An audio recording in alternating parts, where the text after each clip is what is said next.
Same way as we did for EGD, there is something called as esophagoscopy.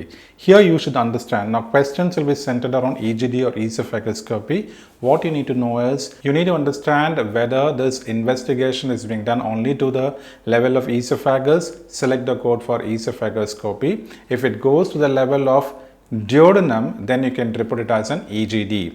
Same way, with the same logic, we are going to see the other technique called as colonoscopy. This is a very famous procedure that is being done by the gastroenterologist. Colonoscopy involves the visualization of the colon till the cecum, till the level of the cecum.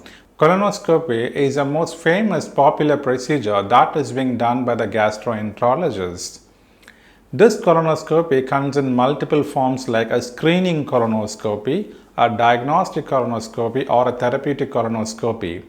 A person who is presenting for a colonoscopic exam in the absence of signs or symptoms will qualify as a screening colonoscopy because there might be a family history of polyps or family history of tumors, and so the insurance gives him a benefit. That is a screening colonoscopy where the patient is asymptomatic.